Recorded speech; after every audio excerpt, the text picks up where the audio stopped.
ये लोकदल गारंटी देता है कि जयंत चौधरी के साथ 5% वोट भी नहीं जाएगा। सिर्फ उनका व्यक्तिगत लोग हो सकते हैं जो चले जाए, जो उनके ठेकेदार हो, जिन्होंने उनकी सांसद निधि का ठेका लिया हो या उनकी निधियों से फायदा लिया हो। कोई किसान वोट बैंक, कोई किसान, कोई जाट पश्चिम में जयंत चौधरी के साथ बिल्कुल नहीं जाएगा। अगर आज चौधरी साहब होते तो प्रवीण जी, मैं आपके चैनल के माध्यम से बताना चाहता हूं, ऐसे किसानों की हत्यारी सरकार से चौधरी चरण सिंह कभी भारत रत्न नहीं लेते। चौधरी चरण सिंह सत्ता को ठोकर मारने वाले नेता थे। तो आज देश में निश्चित रूप से जो माहौल है, इन एंकरों की कोई बात सुन नहीं रहा। इन एंकरों को समय आएगा कि जनता पीटेगी। नमस्कार, मैं हूं प्रवीण गौतम। दोस्तों, एक तरफ टीवी पर विज्ञापनों की भरमार है, सोशल मीडिया पर मंत्री लोग वीडियो शेयर कर रहे हैं कि पीएम मोदी ने किसानों का मुकद्दर बदल दिया। फिर भी किसान की राजनीति करने वाले बीजेपी सांसद लगातार पार्टी छोड़ने का ऐलान कर रहे हैं, चाहे हिसार से सांसद बृजेंद्र सिंह हो या चुरू से सांसद राहुल कसबा हो। आखिरकार किसानों का दर्द क्या है और किसानों के बीच जाना बीजेपी के लिए और बीजेपी नेताओं के लिए मुश्किल क्यों हो गया है? हमारे साथ चौधरी चरण सिंह की असल पार्टी लोकदल के राष्ट्रीय अध्यक्ष सुनील सिंह जुड़े हैं। सुनील सिंह जी, बहुत बहुत स्वागत है आपका पब्लिक मीटर पर। सुनील सिंह जी, एक तरफ जयंत चौधरी कहते हैं कि पीएम मोदी में चौधरी चरण सिंह की झलक दिखती है, फिर क्यों लगातार किसान नेता बीजेपी छोड़ने को मजबूर हैं? देखिए प्रवीण जी, जयंत चौधरी को जब तक विपक्ष में थे, पीएम मोदी में उनकी झलक नहीं दिखाई दे रही थी।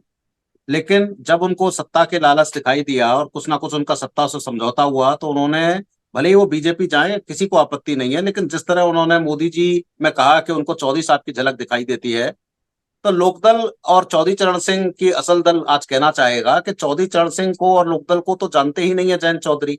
आज वो समझते ही नहीं है कि चौधरी चरण सिंह क्या थे। वो उनके नाती हो सकते हैं, लेकिन वो चौधरी साहब को नहीं जानते। ये जयंत जी सत्ता के कारण कह रहे हैं, सत्ता के समझौते के कारण कह रहे हैं। हमें कोई दिक्कत नहीं है। जयंत जी पहले भी भाजपा में थे, 2009 में भी भाजपा से सांसद बने थे, 5 सांसद जीते थे राष्ट्रीय लोकदल के। और राष्ट्रीय लोकदल तो चौधरी साहब की पार्टी नहीं है, वो तो कल्पनाथ राय कांग्रेसी थे, उन्होंने बनाई थी। तो उसको लेकर वो चौधरी साहब का नाम और चौधरी साहब के लोकदल का नाम बदनाम करते हैं चौधरी साहब के साथ। लेकिन असल बात यह है कि वो खुद सत्ता के वो हैं, और अगर वो सत्ता में जाना चाहें, अडानी जी के साथ बैठना चाहें, अंबानी जी के हवाई जहाज में सैर करें, किसी को दिक्कत नहीं है। पर कम से कम ये ना कहें कि चौधरी चरण सिंह की अक्स जो है उन्हें मोदी जी में दिखाई देता है, क्योंकि एक बयान मैंने चौधरी साहब और मोदी दो अलग चेहरे हैं। जी, उनका एक बयान सुना मैंने कि कम से कम मेरे कार्यकर्ताओं को अब खीर खाने को तो मिलेगी, और जो जो जाट वोट बैंक है खासकर, वो जो है बीजेपी के साथ जाएगा। ये उनका दावा है कि जब हम आ गए हैं बीजेपी के साथ तो हमारा वोट बैंक भी आएगा। देखिए जयंत जी, मैंने जैसा कहा कि ना जाट को जानते हैं ना किसान को जानते हैं। कोई जाट वोट बैंक जयंत चौधरी जी के साथ भारतीय जनता पार्टी में नहीं जाएगा, ये बात मान के चल लीजिए। जयंत जी का प्रभाव कितनी सीटों पर था? जयंत जी खुद 2-3 सीटों पर चुनाव लड़ते थे, पिछली बार भी जो लड़े थे 2-4 सीटों पर लड़े थे। अब उन 2-4 सीटों की भी स्थिति आप जान लीजिए कि जयंत जी के साथ जो वोट मिला था मुजफ्फरनगर में, चौधरी अजीत सिंह जी को कौन सा वोट मिला था जो भाजपा के खिलाफत का था। खुद इनको बागपत में जो वोट मिला था वो भाजपा के खिलाफत का वोट था। वो वोट था जो किसानों का वोट था, जो सरकार से खिलाफ था। अगर आज ये चले जाते हैं, अगर आज ये भाजपा के साथ जाते हैं, तो वो वोट बिल्कुल नहीं जाएगा, क्योंकि वो वोट तो भाजपा के खिलाफ का वोट है। आज वो वोट देख रहा है कि किस तरह इन्होंने किसानों को धोखा दिया, किस तरह किसान शंभू बॉर्डर पे अब जिस तरह से उनके ऊपर अत्याचार हो रहा है, गोले चलाए जा रहे हैं, पूरी की पूरी तरह उनको सरकार दमन कर रही है। कोई वोट बैंक नहीं जाएगा। ये लोकदल गारंटी देता है कि जयंत चौधरी के साथ 5% वोट भी नहीं जाएगा। सिर्फ उनका व्यक्तिगत लोग हो सकते हैं जो चले जाए, जो उनके ठेकेदार हो, जिन्होंने उनकी सांसद निधि का ठेका लिया हो या उनकी निधियों से फायदा लिया हो। कोई किसान वोट बैंक, कोई किसान, कोई जाट पश्चिम में जयंत चौधरी के साथ बिल्कुल नहीं जाएगा। ये लोकदल वादा करता है, ये इंडिया गठबंधन वादा करता है, और देखिएगा कि इस बार 77 जैसा माहौल बनेगा और चुनाव में बहुत बड़ा बदलाव होगा। तो ये भी कोई मुद्दा नहीं है कि चौधरी चरण सिंह को जो भारत रत्न देने का ऐलान किया है पीएम मोदी ने, तो क्या इसके प्रभाव से भी वोट नहीं मिलेगा जाट समाज का या किसान समाज का? देखिए प्रवीण जी, चौधरी साहब का कद भारत रत्न से कहीं ऊंचा है। चौधरी साहब इस देश के करोड़ों किसानों के दिलों में बसते हैं। चौधरी साहब को भारत रत्न, अगर आप बात कहें, भारत रत्न के कद से कहीं ऊंचा चौधरी साहब का कद है। तो कोई फर्क नहीं पड़ता। आप भाजपा ने उनको भारत रत्न दिया, हमने भाजपा की सरकार को धन्यवाद दे दिया कि धन्यवाद। लेकिन इसके कारण हम कहें कि हम भाजपा की आइडियोलॉजी के साथ चले जाएं, ये कतई गलत है, क्योंकि भाजपा की आइडियोलॉजी किसान की आइडियोलॉजी नहीं है। और मैं तो ये कहना चाहूंगा कि जिस तरह 800 किसान आज इस शहीद हो गए किसान आंदोलन में, 800 से ज्यादा किसान, जिस तरह अभी 5 किसान या शंभू बॉर्डर के जिस तरह हुआ अत्याचार हो रहा है, उसमें भी 5 से ज्यादा किसान शहीद हो गए हैं। अगर आज चौधरी साहब होते तो प्रवीण जी, मैं आपके चैनल के माध्यम से बताना चाहता हूं, ऐसे किसानों की हत्यारी सरकार से चौधरी चरण सिंह कभी भारत रत्न नहीं लेते। चौधरी चरण सिंह सत्ता को ठोकर मारने वाले नेता थे। वो नेता थे जो अगर वो इंदिरा जी के यहाँ चाय पीने चले जाते तो इंदिरा जी के साथ उनकी सरकार 2 साल और चल जाती, लेकिन उन्होंने इंदिरा जी के यहाँ चाय पीने नहीं गए और इस्तीफा दे दिया राष्ट्रपति को जाके। वो चौधरी चरण सिंह नेता थे जो सत्ता को ठोकर मारते थे। और आज के जो नेता हैं ये सत्ता के साथ सीधे पूरे सिद्धांतों को कंप्रोमाइज करते हैं। तो आज अगर चौधरी चरण सिंह होते, या उनकी आत्मा भी कई दुनिया में देख रही होगी, उनका कोई भी देख रहा होगा, तो आज चौधरी चरण सिंह ऐसे माहौल में ऐसी हत्यारी सरकार से भारत रत्न नहीं लेते। क्योंकि चौधरी चरण सिंह कहते कि तुम मुझे भारत रत्न मत दो, तुम इस देश के किसानों को एमएसपी का भाव दे दो। एमएसपी का भाव दोगे तो किसानों को सम्मान मिलेगा, किसानों को जीने का मौका मिलेगा, वो जरूरी है। ये भारत रत्न की जो नौटंकी मचा रखी है वह कर्पूरी ठाकुर साहब को दे रहे हैं। कौन है कर्पूरी ठाकुर साहब? कौन है? क्या भाजपा जानती है कौन है कर्पूरी ठाकुर साहब? कर्पूरी ठाकुर साहब चौधरी चरण सिंह की जो सरकार बनी थी बिहार में, लोकदल के नेता थे, लोकदल से मुख्यमंत्री बने थे चौधरी कर्पूरी ठाकुर साहब। तो चाहे कर्पूरी ठाकुर साहब को भारत रत्न देके वोटर को लुभा रही हो, चाहे चौधरी साहब को लुभा रही हो, ये वोट बैंक है, सारा वोट जानता है, इससे कोई फर्क नहीं पड़ेगा। हाँ, ये है कि उन्होंने दिया, उनको धन्यवाद, लेकिन किसानों को अगर एमएसपी का भाव दो, किसानों को जीने का हक दो, तो वो चौधरी चरण सिंह को सच्ची श्रद्धांजलि है। और वही चरण सिंह चौधरी साहब के लिए भारत रत्न से कहीं ज्यादा ऊंचा है, जो उनको सम्मान मिलना चाहिए। लेकिन टीवी पर मैंने बहुत सारे विज्ञापन देखे जिसमें बच्चे भी कहते हैं कि मेरे पिता किसान हैं और मोदी जी ने उनका भाग्य बदल दिया, 1.5 गुना लागत से 1.5 गुना अतिरिक्त जो है दाम मिल रहा है किसानों को। इस तरह विज्ञापनों की भरमार है आजकल। बीजेपी के विज्ञापन टीवी पर, सोशल मीडिया पर छाए हुए हैं। तो विज्ञापन ये हकीकत नहीं है क्या? देखिए, मोदी जी की सरकार 1200 अरब रुपया खर्च करके विज्ञापन तो कर सकती है, लेकिन अगर कहीं ये 1200 अरब रुपया किसानों को दे देती तो शायद किसानों का भला हो जाता। ये सिर्फ झूठे विज्ञापन करती है, बंबई के फिल्म वालों से लेकर फिल्म उद्योग के कलाकारों से झूठे प्रचार प्रसार करती है। देखकर शर्म आती है कि किस तरह से झूठ को परोसा जा रहा है। एक झूठ बोलने की भी पराकाष्ठा होती है, वो कहा जा रहा है। आपने स्वामीनाथन जी को भी भारत रत्न दिया, आप क्या स्वामीनाथन जी का फॉर्मूला लागू कर पाए कि लागत मूल्य से 1.5 गुना दिया जाए? लेकिन बिल्कुल नहीं लागू किया। तो आपने स्वामीनाथन जी के फॉर्मूला को लागू नहीं करना चाहते, आप चौधरी साहब के सिद्धांत को लागू नहीं करना चाहते। आप भारत रत्न देके वोट बैंक खरीद सकते हैं, झूठे विज्ञापन देके देश में एक 1200 अरब रुपया टैक्स पेयर के पैसे का फूंक सकते हैं। क्या वो पैसा मोदी जी की भारतीय जनता पार्टी का था? नहीं था, वो टैक्स जीत के टैक्स पेयर का पैसा पे हो रहा है। तो जिस तरह झूठे विज्ञापन देके कहा जा रहा है, किसानों से आप जाके पूछ लीजिए कि क्या किसान के बच्चे आज खेती करना चाहते हैं? क्या किसान का बच्चा खेती कर रहा है? क्यों नहीं कर रहा? कारण है कि खेती जो है घाटे का सौदा है।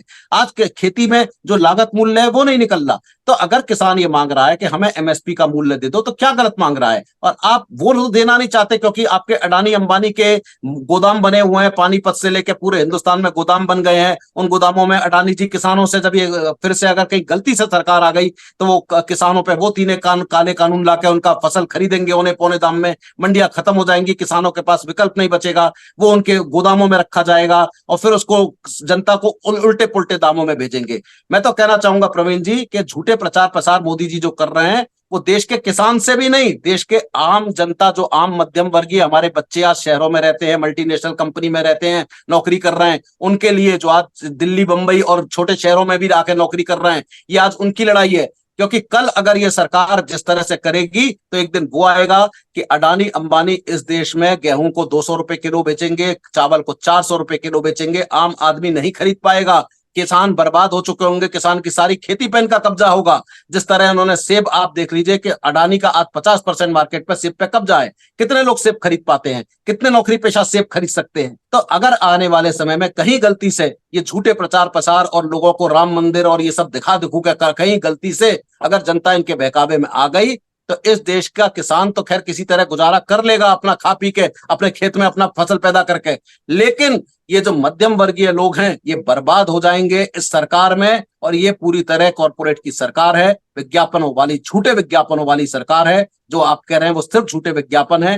किसी गांव में चले जाइए, कहीं पे चले जाइए, किसान तबाह है, आम आदमी तबाह है, नौजवान रोजगार की तलाश में गांवों से छोड़कर दिल्ली बंबई भाग रहा है। तो ये बड़ा अजीब प्रश्न है। ना नौकरियां हैं, ना कारोबार है, ना किसान को फसल का दाम है। तो ये आज के मुद्दे नहीं है। आज का मुद्दा क्या ले रहे हैं? आप भी जानते हैं किन मुद्दों पे चुनाव लड़ रहे हैं कि हम 500 साल बाद भगवान राम को लाए हैं। ये भगवान राम को लाएंगे जिस भगवान राम ने सारी सृष्टि को बनाया हो, जिसने पृथ्वी जैसे कितने ग्रह बनाए हो, आज ये भगवान राम को लाने की बात कर रहे हैं। तो ये झूठे लोग हैं, ये झूठे विज्ञापन देने वाले लोग हैं और ये झूठों की सरकार है। और प्रचार प्रसार करके टैक्स पेयर का पैसा बर्बाद करके उनके टैक्स के पैसे से मीडिया, गोदी मीडिया, बड़े बड़े चैनलों को खरीद के उनको पैसे देकर और उनको ये विज्ञापन चलवा रहे हैं। आम आदमी पूरी तरह त्रस्त है और पूरी तरह त्रस्त आदमी इस 2024 में एक बड़ा बदलाव करने जा रहा है। अंडर करंट बहुत तगड़ा है जो भाजपा को दिखाई नहीं दे रहा, वो अंडर करंट 2024 में निकल के आएगा और आप देखेंगे कह रहे हैं कि जनता का पैसा बर्बाद किया जा रहा है। पीएम मोदी और उनके समर्थक दावा करते हैं कि मोदी जी तो इतना पैसा बचाते हैं कि विमान में ही सो लेते हैं, होटल का खर्चा बचता है, एयरपोर्ट पर भी नहा लेते हैं, वो भी पैसा बचता है। तो एक एक पाई का जो है वो हिसाब रखते हैं, पैसा बचाते हैं, दावा किया जाता है और कहते हैं कि सारे भ्रष्टाचारी विपक्ष में ही है। देखिए, सारे भ्रष्टाचारी विपक्ष में नहीं है। जो विपक्ष के भ्रष्टाचारी होते हैं, जैसे अशोक चव्हाण महाराष्ट्र में मुख्यमंत्री थे आदर्श घोटाले में, भाजपा में जाते ही राज्यसभा सदस्य बन गए। अजीत पवार जी महाराष्ट्र से ही थे, वो जाते ही इनकी सरकार में बन गए। उत्तर प्रदेश और अन्य राज्यों में कितने ही भ्रष्टाचारी हैं जो भाजपा की वॉशिंग मशीन में धुल के एकदम भ्रष्टाचार खत्म हो जाता है। आज देश के सारे भ्रष्टाचारी भाजपा के साथ हैं। आज ईडी, सीबीआई, इनकम टैक्स सिर्फ एक काम कर रही है कि इन लोगों को डरा धमका के भाजपा में ला रही है। भाजपा में लाके इनको वो कर रहे हैं, जो भी कोई पद मिल रहे हैं, कहीं नहीं मिल रहे हैं। तो ये जो आप कह रहे हैं कि मोदी जी देश का पैसा बचा रहे हैं, मोदी जी देश का पैसा नहीं बचा रहे। मोदी जी देश के अकेले ऐसे प्रधानमंत्री हैं जिन्होंने इस देश को बर्बाद करने में कोई कसर नहीं छोड़ी। मोदी जी का खर्चा इतना ज्यादा है, आप मोदी जी का खर्चा निकालेंगे जिस दिन सरकार सच बोलेगी तो पता चलेगा कि आजादी से अब तक किसी प्रधानमंत्री ने इतना पैसा खर्च नहीं किया होगा जितना अकेला नरेंद्र मोदी जी ने अपनी विदेश यात्राओं में और अपने रहन सहन पे खर्च किया होगा। ये आने वाले समय में आपको डाटा मिलेगा। अगर डाटा हमारे इस बीजेपी का देश तो का दावा सही है कि मिलना शुरू अपने हो जाएगा। कपड़ों का खर्च भी खुद उठाते हैं मोदी जी।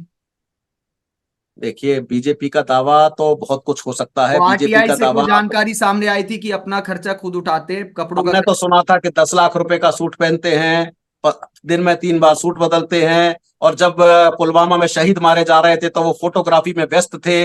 जैसे सतपाल मलिक जी ने कहा कि वो बार बार 3 बार सूट बदल के वहां फोटो खिंचवा रहे थे, उनको इतना समय नहीं था कि देश में शहीद हो गए उनकी बात सुने। शाम को जाके वो उस फोटो सेशन से फ्री हुए, तब जाके उनको याद आई, तब उन्होंने सतपाल मलिक जी से कहा भाई इस बात को कहीं मत करना। तो ये आदमी, सिर्फ देश के प्रधानमंत्री जी माननीय मोदी जी, फोटो में, विज्ञापन पे अच्छे कपड़े पहन के देश के सामने झूठ बोलकर, झूठे विज्ञापन देकर जनता को बेवकूफ बनाने के अलावा कोई दूसरा काम नहीं कर रहे। भारतीय जनता पार्टी और मोदी जी की जो सरकार है, ये अगर देश से नहीं गई तो देश में बहुत बड़े विषम परिस्थिति आएगी इस बार 2024 में। और ये हम नहीं कह रहे। अभी कल आपने चुनाव आयोग ने क्यों इस्तीफा दिया? कोई ना कोई कारण है। क्या कारण है कि चुनाव से पहले चुनाव आयोग चले गए? क्या आपको लगता है कि चुनाव आयोग के ऊपर दबाव नहीं है? क्या कारण है कि चुनाव आयोग वो कहेंगे कि मैं पर्सनल कारणों से गया हूं? हकीकत यह है कि चुनाव आयोग के ऊपर दबाव है। आज उनके ऊपर दबाव है कि उनको 300 मशीन में ऐसा हेरफेर करनी है कि हर चौथा वोट भाजपा को जाए। आज देश में यह होने जा रहा है और इसको कराने वाले भारतीय जनता पार्टी के लोग कह रहे हैं कि हम 370 सीट जीतेंगे। तो भाई, ये जो सीट जीतने की बात कर रहे हैं, झूठ बोल रहे हैं। अगर लोकदल और विपक्ष की भी ये मांग है कि अगर वो बैलेट पर्चियां, जो वीवीपैट की पर्चियां जो आपको ड्रॉप बॉक्स में अपने आप गिर जाती हैं, आप वोट डालने जाए, प्रवीण जी आपको पर्ची हाथ में दे दें, आप देख लें कि आपने जहां वोट डाला मिला, आप उसको सामने बक्से में डाल दें और पर्चियों को गिन लें। हो सकता है 2 दिन ज्यादा लग जाए गिनने में, कोई फर्क नहीं पड़ेगा। सरकार अगर 2 दिन में बन जाएगी, लेकिन देश में एक ईमानदार सरकार बनेगी। और आज लोकदल वादा करता है कि अगर वीवीपैट की पर्चियों से आप चुनाव करवा लीजिए, उनको गिन के, अगर भारतीय जनता पार्टी की 100 सीट आ जाए इस देश में तो लोकदल राजनीति करना बंद कर देगा। लोकदल का दावा है, ऐसा करवा के देगा। आप कह रहे हैं कि देश बर्बाद हो जाएगा अगर पीएम मोदी एक बार फिर आ गए, लेकिन मोदी जी तो कहते हैं विकसित भारत बनाएंगे 2047 तक। अभी तो बस बुनियाद रखी है, नींव रखी है विकसित भारत की। प्रवीण जी, विकसित भारत क्या होता है या तो मोदी जी जानते नहीं है। सऊदी साहब कहते थे देश की खुशहाली का रास्ता खेतों खलियानों से होकर जाता है। जब तक देश के गांव खुशहाल नहीं होंगे, 70% गांव खुशहाल नहीं होंगे, देश खुशहाल नहीं हो सकता, विकसित नहीं हो सकता।